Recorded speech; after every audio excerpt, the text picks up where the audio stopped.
We begin in Washington this hour, where the 75th NATO summit is currently underway. U.S. President Joe Biden made an address before NATO allies. Many are looking at this week's summit as a test of Biden's abilities after a shaky debate performance against former President Donald Trump last month. Here, these 12 leaders gathered to make a sacred pledge to defend each other against aggression, provide their collective security, and to answer threats as one, because they knew to prevent future wars, to protect democracies, to lay the groundwork for lasting peace and prosperity, they needed a new approach. They needed to combine their strengths. They needed an alliance. And here they signed the Washington Treaty and created the North Atlantic Treaty Organization, the single greatest, most effective defensive alliance in the history of the world. Freelance reporter Caroline Malone joins us now from Washington. So, Caroline, we heard Biden talking there about the historical importance of NATO. What else stood out to you about his remarks tonight? Well, Biden made a very important announcement on air defense systems for Ukraine, increasing the number of air defense systems to a point that could be a turning point for Ukraine in its fight against Russia. He also made reference to NATO being an alliance of democracies, the importance of that for the US public, and the importance of that, given what happened in 9/11, when NATO invoked Article 5, that says that when one ally is attacked, all are attacked. And that's the only time in NATO's history that has, in fact, been invoked. So Biden really making the case there of the importance of NATO to the American people. He also made reference to Indo-Pacific partners, suggesting there of concern that China continues to support Russia in its fight against Ukraine, providing infrastructure. He also made reference to the amount of spending that NATO allies make, the defence spending as a proportion of GDP. Let's have more of a listen to what he had specifically saying on that. In the year 2020, the year I was elected president, only 9 NATO allies were spending 2% of their defense GDP on defense. This year, 23 will spend at least 2%. And some will spend more than that. And the remaining countries that have not yet reached that milestone will get there soon. Now, two things that Biden didn't say there. There are, of course, a number of NATO allies who are not spending 2% of GDP on defence. That includes Canada, and Prime Minister Justin Trudeau is likely to get questioning from NATO allies as to why Canada is not spending that amount, especially as it was one of the inaugural members of NATO 75 years ago. He also didn't specifically mention Trump, but this idea of NATO spending and allies pushing up their spending is a suggestion that actually it's President Biden who is responsible for that during his time in office and not Trump before him. He also made reference, of course, to Jens Stoltenberg, who is the Secretary General, who is due to be stepping down in October of this year after 10 years.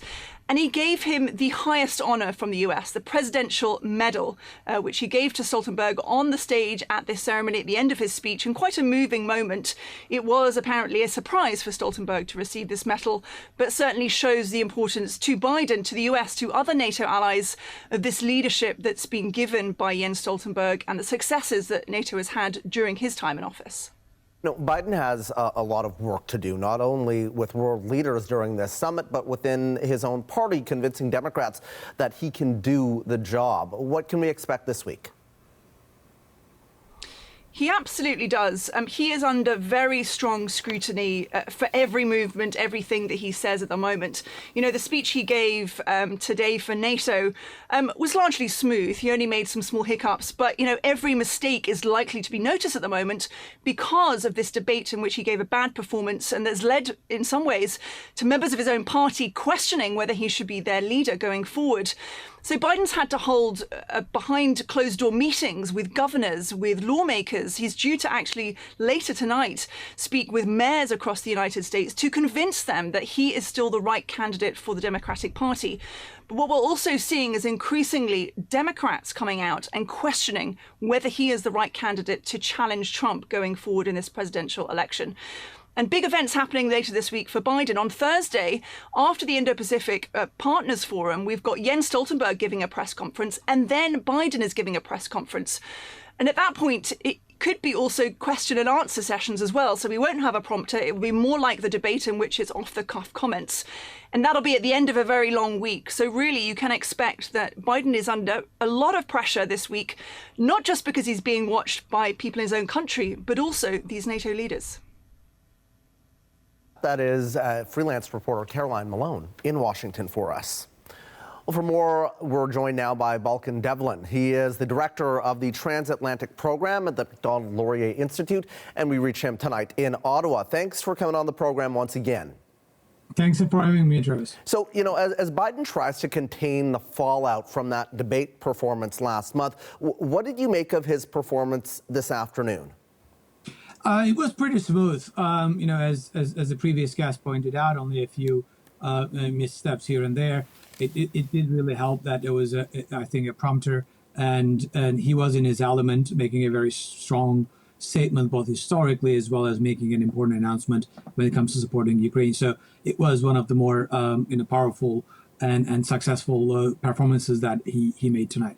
But we'll be watching, and everyone will be watching throughout the summit. Is there an expectation of what we will see from him throughout the summit for the rest of the week? I think the expectation is that, well, from the allies as well as the Democratic Party and the leadership, is that he will be able to demonstrate that what happened in the debate was a mishap, but not necessarily part of a pattern. Now, whether that will be the case is remain to be seen, because the debate performance was actually at the end of a number of concerns and similar missteps that came over the last year or about 18 months over it. So they will definitely would like to show that Biden is in command, that he has, he's sharp, that his cognitive abilities are there, that he could perform the duties of the President of the United States now and the next upcoming administration if he wins the election. So they want to show that one up, but whether they will be able to go through it with a very busy 3 days and long meetings is remain to be seen. It's very hard to make a prediction whether there will be another misstep or not. What do you think the perception of Biden is right now on the world stage globally? I mean, I think there are two different ways of looking at it. One, everyone is paying attention to not only whether he's physically able to perform the activities and whether he has the necessary cognitive capabilities. At the same time, the perception is that Biden, as the last of the transatlanticists within the U.S. administration, he was sometimes called the last transatlanticist president. There is a concern that if he is gone and he's replaced by either another Democratic candidate, or if Donald Trump wins, that will bring trouble for the alliance. Whether that's true or not is a different story. But the perception is, my sense of talking with people in Europe and elsewhere, is that everyone is cautiously watching. And some hope that it was a misstep, that he would be able to recover. Others are openly or privately concerned that it might be too late for Democrats to replace Biden, because he is showing very clear signs of cognitive decline, et cetera, et cetera. So everyone is on the sidelines watching, because we all know that as we're not American citizens, won't have any say in what's going to happen. Even within the U.S., it will be a very small group within the Biden's close circle that will decide whether he will run or not. So everyone is sort of anxiously watching and hoping for the best. Could there be repercussions from the focus being so much on Biden's mental fitness while current threats from foreign nationals continue to loom? I think there will be part of it. I mean, it could be depending on the consequences and who are you asking. Everyone will be watching what Biden does. How does he walk? How does he talk? Where does he look? Does he look in his element or not, etc. That will detract attention from some of the issues that the alliance is facing, including internally the inability of some of the members, including Canada, to get to 2%. And the only country, Canada being, for example, the only country that doesn't have a plan laid out to get to 2%. So there will be distraction of those issues, Right. as well as the war going on. And whether that would be a good thing for the alliance moving forward, or whether that will also help to sort of paper over some of the differences and difficulties within the alliance in this time of history remains to be seen. Yeah, and certainly it's raised a lot of questions domestically for Biden, but do you think it has raised questions in the minds of allies as well about whether or not he can handle another 4 years, based on that debate performance? It should. If it didn't, I will be very surprised. It should, right? 4 years is a very long time. It is not necessarily only the age, but the cognitive ability to do that. And these declines tend to be very, very sharp, very quickly, exponentially. So if you are sitting in Berlin, in London, in Brussels, wherever, and looking at it, you must be concerned that to what extent you can treat the being president of the United States as a part-time job, and please no crisis after 5 p.m. So there has to be a concern on the alliance's part, but they also probably hold their own counsel, knowing that they will have little to no impact or influence about the decision going forward for Biden and his team. Balkan, good to have you on as always. That is Balkan Devlin, who is the director of the Transatlantic Program at the Macdonald-Laurier Institute. Also making the rounds at NATO is the Ukrainian President Volodymyr Zelenskyy, who is there to try to drum up support in his war against Russia. It comes as Russia is ramping up their attacks. Zelenskyy is speaking at the Ronald Reagan Institute. He says that the U.S. must not wait for the November election and that the world needs to act now to support Ukraine. Ladies and gentlemen, let's be, and I want to be, candid and frank. Now everyone is waiting for November. Americans are waiting for November in Europe, Middle East, in the Pacific. The whole world is looking to autumn, looking to November. And truly speaking, Putin awaits November too, but killing and destroying to get ready, to be ready for everything what November might bring. Even the anniversary NATO summit, which should become a top event, does not indeed look strong in the media in contrast to what is expected from November. It seems that people do not even notice that NATO has expanded by 2 new countries at once. And this is a historic event, but it is in the shadows of another story. It's time to step out of the shadows, to make strong decisions work, to act and not to wait for November or any other month to this end. We must be strong and uncompromising. Okay, I want to bring in Andrew Rasulis now. He is a retired Department of National Defense official and now a fellow with the Canadian Global Affairs Institute. He joins us tonight from Ottawa. Andrew, thanks for being here. Good evening, Travis.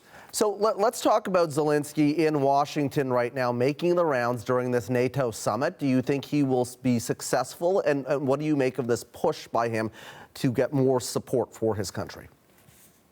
Well, you have to remember where his start line is, and most Ukrainians. Basically, they want NATO, they want it now. They were very disappointed they didn't get accepted or get a date to join NATO at last year's summit in Vilnius. I think he's going to be more measured, but that clip you just played showed that he's still very strong. And behind those words, he's thinking 2 things, in my opinion. He's thinking NATO membership for Ukraine, and like before the war ends necessarily. Right. And at the same time, there are some Ukrainians, and he's not going to say that, but I've heard it from some Ukrainians in semi-official circles who actually expect Western troops to come and join the fight. Because they say that this fight, the Ukraine is fighting our fight, NATO's fight, and that basically they believe it's a matter of time until NATO forces are committed, because Ukrainian forces are simply not large enough, not strong enough to defeat the Russians decisively and regain the 1991 borders. So other than negotiate a settlement, which is the likely outcome of this war, would negotiate with Russians, and then maybe NATO enlargement at the end of that package, the Ukrainians are actually still hoping for an alternative course that sees Russia defeated and no. Do you think that's a realistic ask? Obviously, that would put Western countries in direct conflict with Russia. No, do you think that is reasonable for him to expect that there could be Western troops on the front line? I think it's very naive and very unrealistic. But having said that, I have personally spoken with some Ukrainians who actually believe in that. So it is a belief. But no, it's not going to happen. I personally believe it will happen because it would commit NATO to a world war with Russia, and then you involve nuclear weapons, and it's over. It goes to nuclear Armageddon. It's a very different circumstance between a war between Russia and Ukraine, which has no nuclear weapons, and a war between Russia and NATO, which both sides have nuclear weapons and both sides can destroy each other. So it's a very different equation. No, I think realistically, Zelenskyy will try to come away with this with a very firm pathway to NATO membership, but it will not be until the war ends. There is an alliance consensus on that part, and therefore there have to be negotiations of some sort with the Russians on that one. And I think he's now looking for more practical assistance like air defense, which the NATO alliance and Biden tonight in his speech said he would provide. Then NATO is going to step up, give more air defense. That's practical. They can do that. But all that NATO can realistically do is keep Ukraine in the defensive fight. They cannot put enough weapons on the ground because Ukraine does not have an army large enough to use those weapons to dislodge the Russians. 700,000 plus Russians in the theater, 200 plus thousand Ukrainian soldiers in the theater. The numbers are against the Ukrainians. So Zelenskyy is saying, and he's speaking currently still, but in his remarks off the top, he said, America's leaders must be strong and uncompromising in defending Ukraine's democracy against Putin. President Biden has been firm in his support for Ukraine. However, former President Trump has indicated that he feels that, perhaps the United States is spending a little too much money on Ukraine right now. How could a potential Trump presidency change this dynamic?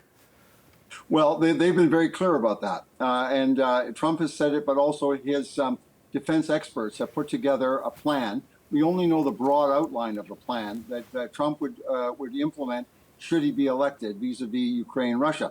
And basically the point is what the report says, Trump administration will tell the Ukrainians they must sit down and negotiate a settlement with Russia. If they do not agree to sit down and a ceasefire, which means effectively ceding 20% of the territory, not legally, but de facto. Now, if the Ukrainians don't agree to that, Trump says he'll cut off the funding, which means basically Ukrainians will have to do that. Conversely, Trump has also said that if the Russians don't agree to sit down, he will double down on support for Ukraine against Russia. But I think the Russians have indicated that they would come to the table. They're just waiting for the Ukrainians to agree to talk. Okay, Andrew, appreciate your insight tonight. That is Andrew Rasoulis, a retired Department of National Defense official and now a fellow with the Canadian Global Affairs Institute.